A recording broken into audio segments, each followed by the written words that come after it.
প্রশংসা একমাত্র সেই আল্লাহ রাব্বুল আলামিনের জন্য, যেই আল্লাহ রাব্বুল আলামিন আমাদেরকে তার এই মসজিদে উপস্থিত হওয়ার তৌফিক দান করেছেন।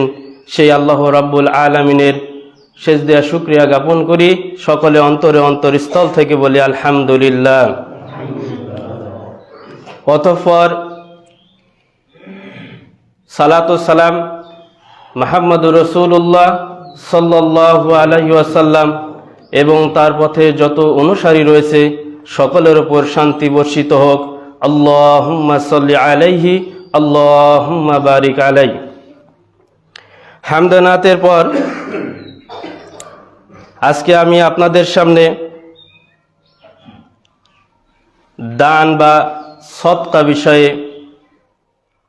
আমার এই ক্ষুদ্র জ্ঞানে যতটুক পেরেছি আপনাদের সামনে তুলে ধরার চেষ্টা করব ইনশাআল্লাহ।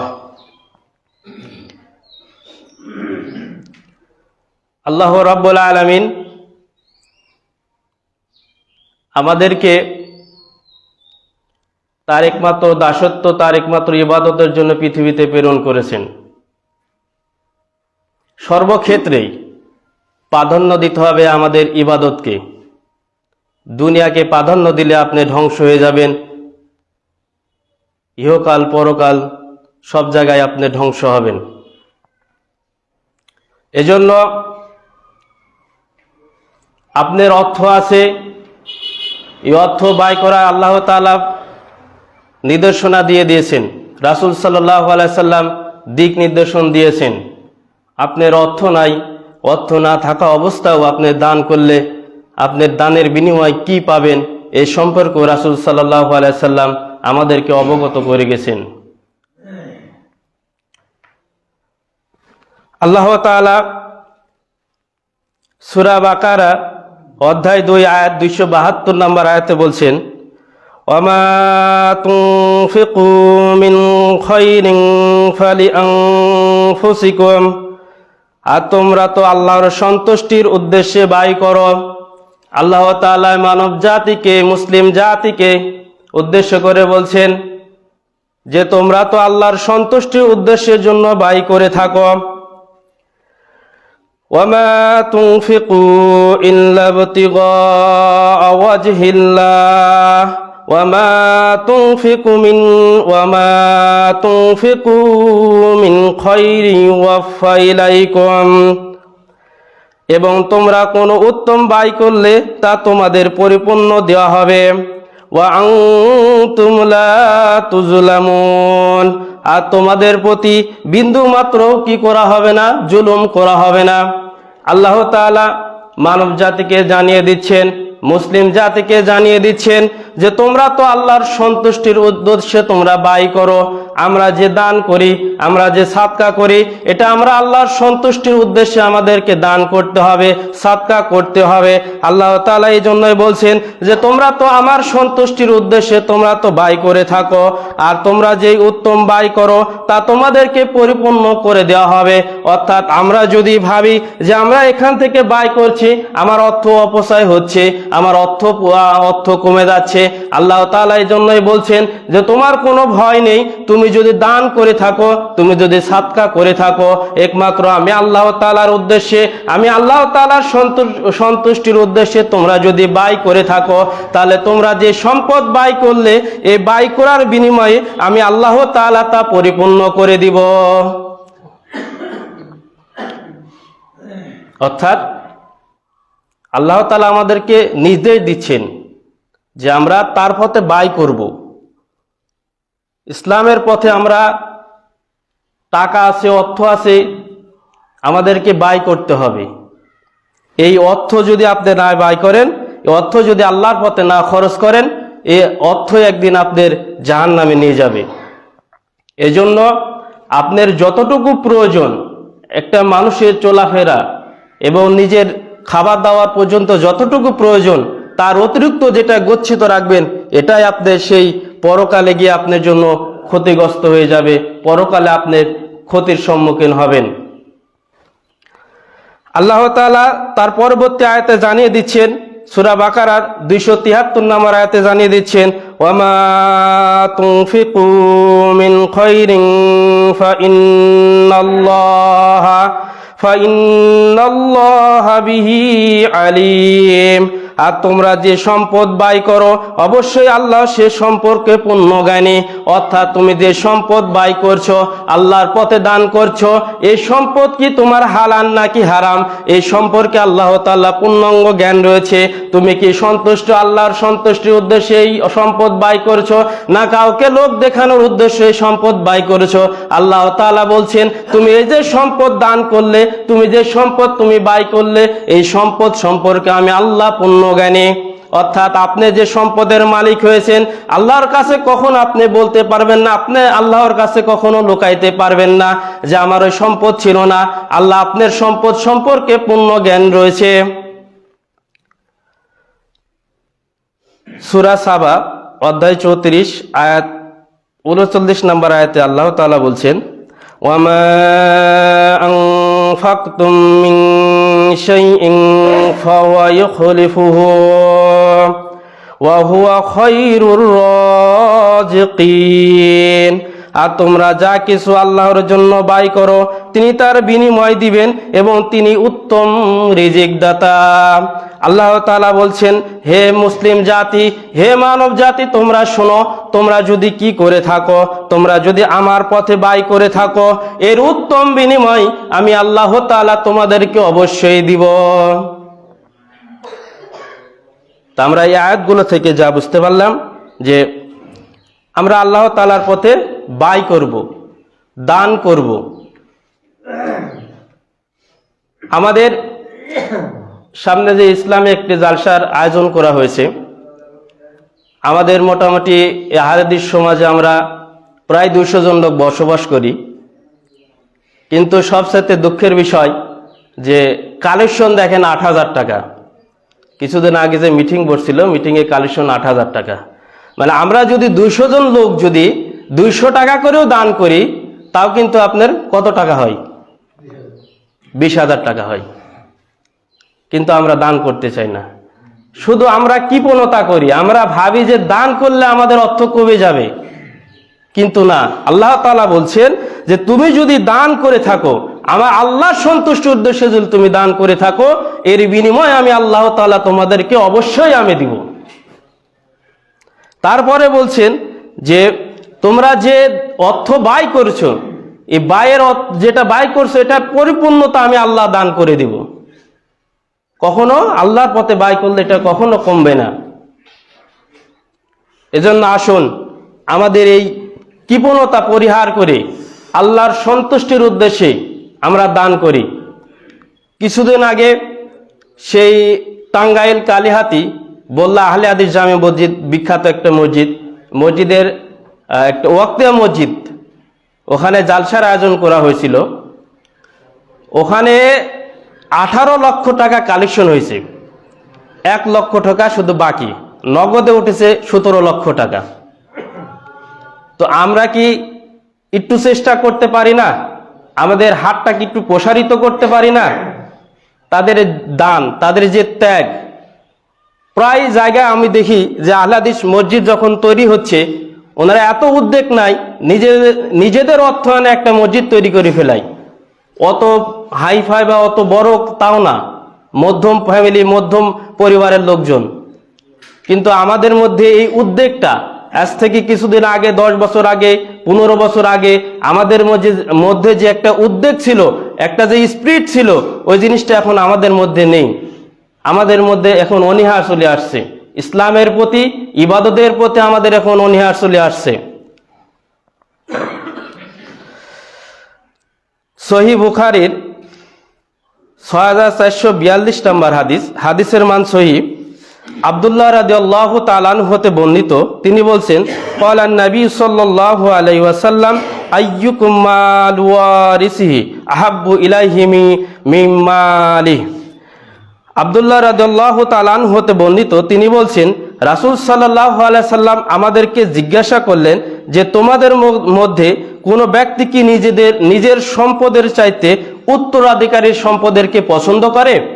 অর্থাৎ আপনার যারা ওয়ারিশ রয়েছে, আপনার যারা ভাই রয়েছে, আপনার যারা প্রতিবেশী রয়েছে, আপনার সম্পদের চাইতে তাদের সম্পদকে আপনি কখনো বেশি পছন্দ করেন না। রাসূল সাল্লাল্লাহু আলাইহি সাল্লাম তার সাহাবাগণকে জিজ্ঞাসা করছেন যে তোমাদের মধ্যে কি এমন কোনো ব্যক্তি আছে যে নিজের অর্থ সম্পদের চাইতে তার ভাই, তার প্রতিবেশীর অর্থ সম্পদকে বেশি পছন্দ করে? তখন সাহাবাগণ বলছেন তখন সাহাবাগণ বলছেন ইয়া রাসূলুল্লাহ সাল্লাল্লাহু আলাইহি ওয়াসাল্লাম মা মিন্না আহাদুন ইল্লা মালুহু আহাব্বু ইলাইহি, আমাদের মধ্যে এমন কোনো ব্যক্তি নেই, এমন কোনো মানুষ নেই যে নিজেদের সম্পদের চাইতে অন্যের সম্পদকে বেশি পছন্দ মনে করবে। যখন রাসূল সাল্লাল্লাহু আলাইহি সাল্লাম জিজ্ঞেস করলেন তখন সাহাবাগণ বলছেন যে না, আমাদের মধ্যে এমন কোনো ব্যক্তি নেই যে নিজের সম্পদের চাইতে অপরজনের সম্পদকে কি বেশি পছন্দ করবে। তখন রাসূল সাল্লাল্লাহু আলাইহি সাল্লাম বলছেন ফাইন্না মালুহু মা কদ্দামা ওয়া মালুহু ওয়ারিসি মা আখার। তখন রাসূল সাল্লাল্লাহু আলাইহি সাল্লাম বলছেন নিশ্চয় মানুষের সম্পদ তাই যা সে সৎ কাজের মাধ্যমে ব্যয় করেছে, সৎ কাজের মাধ্যমে আগে পাঠিয়েছে, সে পিছনে যা রেখে যাবে তা তার ওয়ারিশের মাল। আধুনিক প্রকাশনী 5942 নম্বর, ইসলামী ফাউন্ডেশন 5998 নম্বর হাদিস। এখানে আল্লাহ রাসূল সাল্লাল্লাহু আলাইহি সাল্লাম যখন বলছেন যে তোমাদের মধ্যে কি এমন কোনো ব্যক্তি আছে যে তোমার অপর ভাইয়ের সম্পদকে তোমরা বেশি পছন্দ করো, তখন রাসূল সাল্লাল্লাহু আলাইহি সাল্লামের সাহাবাগণ বলছেন না ইয়া আল্লাহ রাসূল, না কখনো নাই, নিজের সম্পদের চাইতে আমাদের মধ্যে এমন কোনো কেউ নাই যে নিজের সম্পদের চাইতে অপরজনের সম্পদকে সে বেশি পছন্দ মনে করবে। তখন রাসূল সাল্লাল্লাহু আলাইহি সাল্লাম বলছেন যে নিশ্চয় মানুষের সম্পদ তাই যা সে আগে প্রেরণ করেছে। আগে প্রেরণ করা মানে আপনি যে পৃথিবীতে বেঁচে আছেন, এই বেঁচে থাকা অবস্থায় আল্লাহর পথে যা দান করেছেন, আল্লাহর পথে যা ব্যয় করেছেন, মৃত্যুর আগে আপনার কণ্ঠনালীতে মৃত্যু আসার আগে আপনি যা আল্লাহর পথে দান করেছেন, এই দানটাই হলো আপনার আগে পাঠিয়ে দেওয়া, মৃত্যুর আগে আপনার একটা ব্যবস্থা করা। এই ব্যবস্থা যে করতে পেরেছে সেটাই হলো তার আসল সম্পদ। এবং আপনি যখন মৃত্যুবরণ করবেন, মৃত্যুবরণ করার পরে আপনার যে সম্পদ থাকবে এই সম্পদ তখন আর আপনার থাকবে না, এটা আপনার ওয়ারিশের হয়ে যাবে, আপনার সন্তানদের হয়ে যাবে, আপনার ভাইয়ের হয়ে যাবে। এজন্য রাসূল সাল্লাল্লাহু আলাইহি সাল্লাম বলছেন যে যেহেতু তোমরা নিজেদের সম্পদের চাইতে তোমার প্রতিবেশী, তোমার ভাইয়ের সম্পদকে তুমি বেশি যেহেতু পছন্দ মনে করো না, তাহলে তুমি তোমার সম্পদটাকে, তুমি তোমার মৃত্যুর আগে তোমার অর্থটা তুমি আল্লাহর পথে ব্যয় করো, তাহলে তোমার সেটাই হবে তোমার সম্পদ। আর তুমি যেটা রেখে যাচ্ছ এটা তোমার কখনো হবে না, এটা তোমার ওয়ারিশের মধ্যে এটা বন্টন হয়ে যাবে।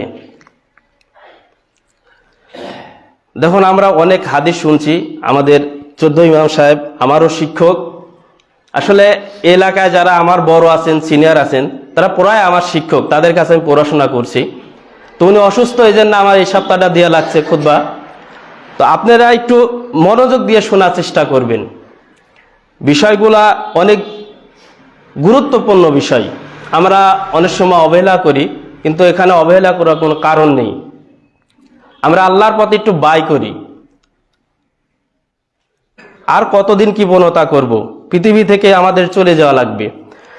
সুনানে নাসাই 2552 নম্বর হাদিস, হাদিসের মান সহিহ। আদি ইবনে হাতিম রাদিয়াল্লাহু তাআলা আনহু হতে বর্ণিত, তিনি বলছেন রাসূল সাল্লাল্লাহু আলাইহি সাল্লাম বলছেন আন্নান নবী সাল্লাল্লাহু আলাইহি সাল্লাম قال اتقوا النار ولو بشق تمر। রাসূল সাল্লাল্লাহু আলাইহি সাল্লাম বলছেন যে তোমরা জাহান্নামের আগুন থেকে বাঁচো, জাহান্নামের আগুন থেকে বাঁচো যদি একটি খেজুরের টুকরা পরিমাণ দিয়ে হলেও তোমরা সাদকা করে একটা খেজুরের টুকরা, একটা খেজুরের বিনিময়ে তোমরা সাদকা করো, সাদকার বিনিময় করে হলেও তোমরা জাহান্নামের আগুন থেকে বাঁচো। রাসূল সাল্লাল্লাহু আলাইহি সাল্লাম আমাদেরকে নিদর্শন দিয়ে গেলেন, আমাদেরকে জানিয়ে দিলেন যে হে আমার উম্মত, তোমরা কি করো, তোমরা এই জাহান্নামের আগুন থেকে বাঁচার জন্য ওই ললিহান, ওই যেখানে আপনি টিকতে পারবেন না, আপনি যেই আগুনের ভিতরে যাবেন, সেটা এত মারাত্মক আগুন যা কখনো কল্পনা করতে পারবেন না। এই আগুন থেকে যদি আপনি বাঁচতে চান, রাসূল সাল্লাল্লাহু আলাইহি সাল্লাম দিক নির্দেশন দিয়ে গেলেন, আমাদেরকে পথ দেখিয়ে দিয়ে গেলেন। তিনি বললেন, হে আমার উম্মত, তোমরা শোনো, তোমরা এই জাহান্নামের আগুন থেকে বাঁচার জন্য তোমরা এক টুকরা খেজুর হলো তোমরা সাদকা করো, তোমরা দান করো। রাসূল সাল্লাল্লাহু আলাইহি সাল্লাম আমাদেরকে নির্দেশন দিয়ে গেলেন, পথ দেখিয়ে দিয়ে গেলেন যে তোমরা ব্যয় করো, সেটা একটু পরিমাণ হলেও তোমরা ব্যয় করো, আল্লাহর পথে ব্যয় করো, আল্লাহর সন্তুষ্টির উদ্দেশ্যে তোমরা ব্যয় করো। সহিহ বুখারীর 1410 নম্বর হাদিস। এই হাদিসের সংযোগ সহ এখানে বলছি, আবু হুরায়রা হতে বর্ণিত, তিনি বলছেন রাসূল সাল্লাল্লাহু আলাইহি সাল্লাম বলছেন, মান তাসাদ্দাকা বিআদল তামারাতিন মিন কাসবিন তাইয়্যিব। তোমরা কি করো, তোমরা যে ব্যক্তি হালাল কামাই থেকে একটি খেজুরের পরিমাণ সাদকা করে, যে ব্যক্তি একটি হালাল ইনকাম থেকে একটি খেজুরের পরিমাণ সাদকা করবে, আল্লাহ তাআলা তা কি করবেন, তা ওয়ালা ইয়াকবালুল্লাহু ইল্লা তাওবা ওয়া ইন্নাল্লাহা ইয়াতাকাব্বালাহা বিয়ামিনি। আল্লাহ তাআলা তা কবুল করবেন, তার এই হালাল থেকে যে দান করেছে আল্লাহ তাআলা এই হালালটা তিনি গ্রহণ করবেন এবং তিনি তার ডান হাত দিয়ে আপনি দান, এই সাদকাটা আল্লাহ তাআলা কবুল করবেন। তারপরে রাসূল সাল্লাল্লাহু আলাইহি সাল্লাম বলছেন, সুম্মা ইয়ারাব্বিহা লিসাহিবিহি কামা ইয়ারাব্বি আহাদাকুম ফাল্লাহু। তখন রাসূল সাল্লাল্লাহু আলাইহি সাল্লাম আরো বলছেন যে তুমি যে সাদকা করলে, এই সাদকার বিনিময় আল্লাহ তাআলা তোমার কল্যাণার্থে, তোমার দানের কল্যাণার্থে এটা লালন পালন করবে। যেমনি ভাবে আপনি একটি আপনি কি করেন, একটা গরু যখন লালন পালন করেন, একটি ছোট বাচ্চা যখন লালন পালন করেন, তখন এটা অনেক বড় হয়। আপনি যখন বড় হয় তখন আপনার সম্পদ তখন বৃদ্ধি পায়। আল্লাহ তাআলা আপনার এই দান করলেন, যে ছোট্ট পরিমাণ খেজুর দান করলেন, এই খেজুর দান করার বিনিময়ে আল্লাহ তাআলা এটা এমন লালন পালন করেন, লালন পালন করার পরে কি করেন, তিনি লালন পালন করতে করতে হাত্তা তাকুনা মিসলা জাবা, এটা পাহাড় সমতুল্য হয়ে যায় বা তার চেয়েও বেশি হয়ে যায়। আপনি যে একটা সাদকা করলেন, দান করলেন, একটা খেজুর পরিমাণ হালাল থেকে দান করলেন, যখন দান করলেন আল্লাহ তাআলা আপনার দানটাকে কবুল করলেন এবং এটা আপনার গ্রহণ করলেন আল্লাহ তাআলা তার ডান হাত দিয়ে। সুবহানাল্লাহ। ডান হাত দিয়ে কবুল করার পর আল্লাহ তাআলা এটা আপনার কল্যাণার্থে এটা লালন পালন করবে। লালন পালন করতে করতে এটা আপনার পাহাড় সমতুল্য হয়ে যাবে বা তার চেয়েও অনেক কিছু হয়ে যাবে। তাই আসুন দানের হাতটা প্রসারিত করুন। সহিহ বুখারীর 1442 নম্বর হাদিসের মান সহিহ। আবু হুরায়রা রাদিয়াল্লাহু তাআলা আনহু হতে বর্ণিত, তিনি বলছেন, আন্নান নবী সাল্লাল্লাহু আলাইহি ওয়াসাল্লাম ক্বালা, রাসূল সাল্লাল্লাহু আলাইহি সাল্লাম বলছেন, মা মিন ইয়াউমি ইউসবিহা ইবাদ ফীহি ইল্লা মালাকান ইয়ানজিলান। দুইজন ফেরেশতা কি করে, প্রতিদিন জমিনে বিচরণ করে। দুজন ফেরেশতা পৃথিবীতে প্রতিদিন সকালে দুজন ফেরেশতাই জমিনে বিচরণ করে, অবতরণ করে। ফায়াকুলু আহাদাহুমা, তাদের মধ্যে একজন ফেরেশতা বলে, আল্লাহুম্মা আতিম মুনফিকান খলাফা, হে আল্লাহ, আপনি দাতাকে কি করেন, দাতাকে তার দানের উত্তম বিনিময় দান করুন। আপনি যে ফেরেশতা দুজন ফেরেশতা নিয়োগ হলো, দুজন ফেরেশতার মধ্যে একজন ফেরেশতা যারা দান করছে তাদের জন্য আল্লাহ তাআলার কাছে দোয়া করছে, বলছে, হে আল্লাহ, যারা দান করলো, যারা তোমার সন্তুষ্টির উদ্দেশ্যে দান করলো, হে আল্লাহ, তুমি তাদের বিনিময়কে উত্তম, তাদের দানের বিনিময় তুমি তাদেরকে উত্তম বিনিময় দান করো। ওয়া ইয়াকুলুল আখারু, এবং অপরজন বলে, অপর ফেরেশতা বলে, আল্লাহুম্মা ইত মুমসিকান তলাফা, হে আল্লাহ, আপনি কৃপণকে ধ্বংস করে দিন। অর্থাৎ রাসূল সাল্লাল্লাহু আলাইহি সাল্লাম বলছেন যে প্রতিদিন দুজন ফেরেশতা ফেরেশতা সকালে জমিনে বিচরণ করে। দুজন ফেরেশতা যখন বিচরণ করে, তার মধ্যে একজন ফেরেশতা যারা দাতা, যারা দান করে, আল্লাহর পথে ব্যয় করে, তাদের জন্য দোয়া করে, বলে আল্লাহ তুমি এই ব্যক্তিকে তার এই দানের বিনিময়ে উত্তম প্রতিদান দান করো। এবং অপরজন ফেরেশতা যে ব্যক্তি দান করে না, কৃপণতা করে, সেই ব্যক্তির বিরুদ্ধে তিনি বদদোয়া করেন, বলে যে হে আল্লাহ, যে ব্যক্তি দান করলো না, কৃপণতা করলো তোমার পিছনে, তোমার এই দিনের পিছনে, যারা এই মসজিদের পিছনে দান করলো না, আল্লাহ তুমি এই কি করো, তাদেরকে তুমি ধ্বংস করে দাও।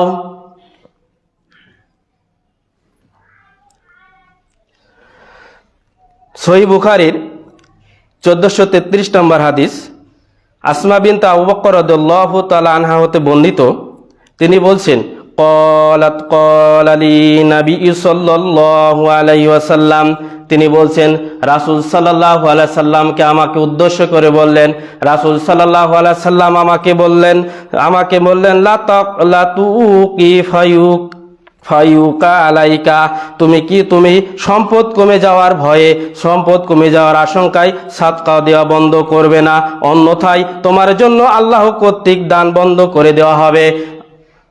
মুহাম্মদ সাল্লাল্লাহু আলাইহি সাল্লাম আসমা বিনতে আবু বকর রাদিয়াল্লাহু তাআলা আনহাকে উপদেশ দিচ্ছেন, বলছেন হে আসমা, তুমি কি করবে না, তুমি তোমার সম্পদ কমে যাওয়ার ভয়ে কখনো দান করা বন্ধ করে দিবে না। তুমি যখন এই দান করা বন্ধ করে দিবে, তখন আল্লাহ তাআলা তোমার প্রতি দান বন্ধ করে দিবেন। দেখুন, আমরা যত কৃপণতা করব, আল্লাহ তাআলা আপনার প্রতি তত কৃপণতা করবে। এজন্য আসুন এই কৃপণতা পরিহার করি, আল্লাহর পথে ব্যয় করি। তিরমিজির 2342 নম্বর হাদিস, মুতারিফ রাদিয়াল্লাহু তাআলা আনহু হতে বর্ণিত, তিনি বলছেন রাসূল সাল্লাল্লাহু আলাইহি সাল্লাম বলছেন যে ওয়া হুয়া ইয়াকুলু, তিনি তার পিতার সূত্রে বর্ণনা করছেন যে তার পিতা যখন রাসূল সাল্লাল্লাহু আলাইহি সাল্লামের কাছে গেলেন, তখন রাসূল সাল্লাল্লাহু আলাইহি সাল্লাম বলছেন ওয়া হুয়া ইয়াকুলু আলহাকুমুত তাকাসুর, মানুষ কি হয়েছে, রাসূল সাল্লাল্লাহু আলাইহি সাল্লাম বলছেন সম্পদের প্রাচুর্যের মোহে, সম্পদের মোহে মানুষ আল্লাহ তাআলা হতে গাফিল হয়ে গেছে। আল্লাহ তাআলা মানুষকে প্রেরণ করেছেন দুটা উদ্দেশ্যে, এক ওই ব্যক্তি হয় জান্নাতে যাবে, না হলে সে ব্যক্তি জাহান্নামে যাবে, এই উদ্দেশ্যে আল্লাহ তাআলা প্রেরণ করেছেন। আমি পৃথিবীতে আসার পরে এটা ডিপেন্ড করবে আমার উপর, আমি কতটুক আমল করতে পারবো, যতটুক আমল করতে পারবো ততটুক আমি পরকালে ভালো থাকতে পারবো। আপনার উপর ডিপেন্ড করবে, আপনি যত আমল ভালো করবেন তত আপনি ভালো থাকতে পারবেন। আল্লাহ তাআলা এই দুটা উদ্দেশ্যে মানুষকে সৃষ্টি করলেন, মানুষ জান্নাতে যাবে, না হলে সে জাহান্নামে যাবে। কিন্তু মানুষ কি করছে, প্রাচুর্যের মোহে, এই পৃথিবীর মোহে, ধন সম্পদের মোহে আল্লাহ তাআলাকে ভুলে গেছে। আপনাকে এক জায়গায় প্রেরণ করা হলো, এক কাজের জন্য আপনাকে নাটোর প্রেরণ করা হলো, নাটোর যাওয়ার পথে আপনি এক ডালে একটা সাপের খেলা হচ্ছে, সাপের খেলা দেখতেছেন, দেখতে দেখতে আপনি যে উদ্দেশ্যে আপনাকে প্রেরণ করা হয়েছে নাটোরে, আপনি সে উদ্দেশ্যে ভুলে গেলেন, আপনার মেন গন্তব্য জায়গা আপনি ভুলে গেলেন। এটা হলো মোহ, এটা হলো এই পৃথিবী। এই পৃথিবীতে আসার পরে আমরা ভুলে গেছি আল্লাহ আমাদেরকে কি উদ্দেশ্যে প্রেরণ করেছেন, আমরা ভুলে গেছি আল্লাহ আমাদেরকে যে অর্থ দিলেন, এই অর্থ আমাদেরকে আল্লাহর পথে ব্যয় করতে হবে, দিনের পথে ব্যয় করতে হবে, আমরা ভুলে গেলাম। এজন্য আল্লাহ রাসূল সাল্লাল্লাহু আলাইহি সাল্লাম বলছেন মানুষ প্রাচুর্যের সম্পদের মোহে আল্লাহ তাআলাকে ভুলে গেছে। ক্বালা, তিনি আরো বলছেন ইয়াকুল ইবনে আদম মালি, আদম সন্তান খালি বলে এটা আমার সম্পদ, এটা আমার মাল, এটা আমার অর্থ। শুধু আদম সন্তান এই কথাই বলে, অমুক জায়গায় আমার সম্পদ রয়েছে, অমুক জায়গায় আমার 10 কাঠা সম্পত্তি রয়েছে, অমুক জায়গায় আমার বাড়ি রয়েছে। আদম সন্তান শুধু বলে আমার সম্পদ, আমার মাল। কিন্তু আল্লাহ রাসূল সাল্লাল্লাহু আলাইহি সাল্লাম বলছেন ওয়া হাল্লাকা মিন মালিক ইল্লা মা তাসাদদাকতু ফাবদাইতু আও আকলাইতু ফাআফাইতা আও লাবিস্তা ফাআবলাইতা।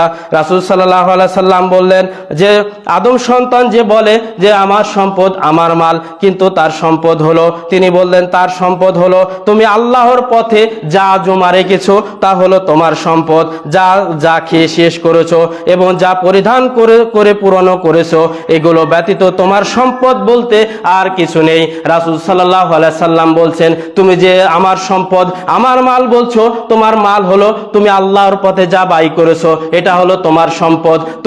তুমি যেগুলো খেয়ে তুমি নষ্ট করেছো, তুমি যেগুলো খেয়ে তুমি ভক্ষণ করেছো, এগুলো হলো তোমার সম্পদ। এবং তুমি যে জামাটা পরিধান করেছো, এই জামাটা পরিধান করার পর যখন পুরাতন হয়ে গেল, তুমি যখন ফেলে দিলে, এটা হলো তোমার সম্পদ। এই তিনটা ছাড়া তোমার সম্পদ পৃথিবীতে কেউ নেই। তোমার সন্তান তোমার সম্পদ নেই। তুমি যখন মৃত্যুবরণ করবে, তোমার এই সম্পদ নিয়ে সন্তানেরা মারামারি করবে।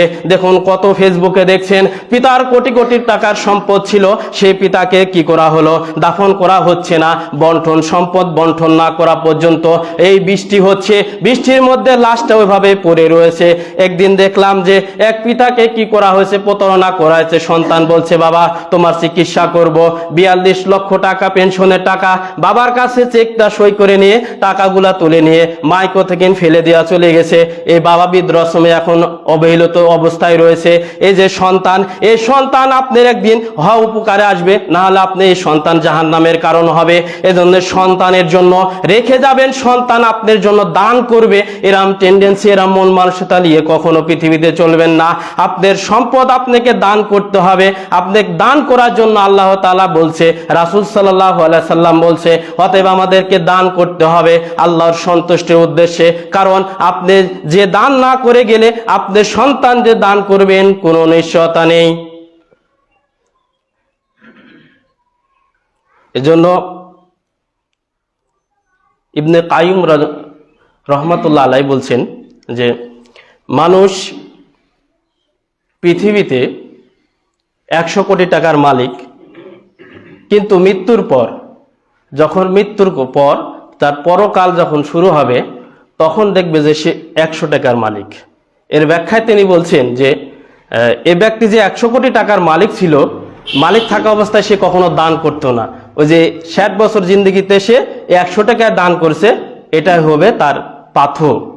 তেমনি একটা মানুষ পৃথিবীতে জীবিত ছিল 60 বছর 70 বছর, কিন্তু যখন মৃত্যুবরণ করলো, পরকালে যেয়ে দেখবে যে তার বয়স, সে যা ইবাদত করেছে তার হিসাবে সে 30 বছর বা 1 মাস এরম জীবিত থাকা।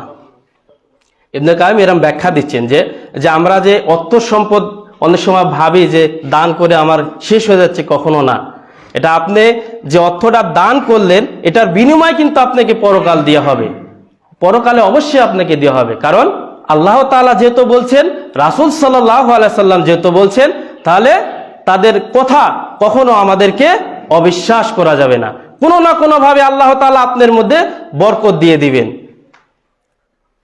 এজন্য আসুন আমরা মনোমালিন্য দূর করে দিনের স্বার্থে, নিজেদেরকে কবরে ভালো থাকার স্বার্থে, বিচার দিবসে আল্লাহর সাথে কথোপকথন অবস্থায় আমার অর্থ সম্পদ যে আমি দান করেছি, যে আল্লাহকে সন্তুষ্ট করতে পেরেছি, এগুলার স্বার্থে আল্লাহর সন্তুষ্টির উদ্দেশ্যে আসুন আমরা দান করি, সকলে মিলে দান করি। এই মসজিদে উন্নয়নের জন্য দান করি, মক্তবের জন্য দান করি, ইসলামের যেগুলো কাজ রয়েছে এগুলো কাজের জন্য আমরা দান করি, ইয়াতিমকে লালন পালন করি। এগুলো আমাদেরও একটা কর্তব্য, এটা আমাদের দায়িত্ব। আমি খুতবা লম্বা করতে যাচ্ছি না, আমি একটা হাদিস আপনাদেরকে বাংলা অনুবাদ করে শেষ করে দিব। আনাস ইবনে মালিক রাদিয়াল্লাহু তাআলা আনহু হতে বর্ণিত, সহিহার 949 থেকে 950 নম্বর হাদিস এবং তিরমিজির 2465 নম্বর হাদিস। আনাস ইবনে মালিক রাদিয়াল্লাহু তাআলা আনহু হতে বর্ণিত, তিনি বলছেন রাসূল সাল্লাল্লাহু আলাইহি সাল্লাম বলেছেন যে ব্যক্তি একমাত্র চিন্তার বিষয় হবে পরকাল, আল্লাহ সে ব্যক্তির অন্তরকে অভাবমুক্ত করে দিবেন এবং তার যাবতীয় বিচ্ছিন্ন কাজ একত্রিত করে সুসংযুক্ত করে দিবেন। তখন তার নিকট দুনিয়াটা গহন হবে না, গহন হয়ে দেখা দিবে না। অর্থাৎ রাসূল সাল্লাল্লাহু আলাইহি সাল্লাম বলছেন যে ব্যক্তির একমাত্র চিন্তার বিষয় হবে পরকাল। আল্লাহ তার অন্তরকে অভাবমুক্ত করে দিবেন এবং তার যাবতীয় বিচ্ছিন্ন কাজ যেগুলো রয়েছে এগুলো আল্লাহ তাআলা সুন্দর সুসজ্জিত করে দিবেন, একত্রিত করে দিবেন।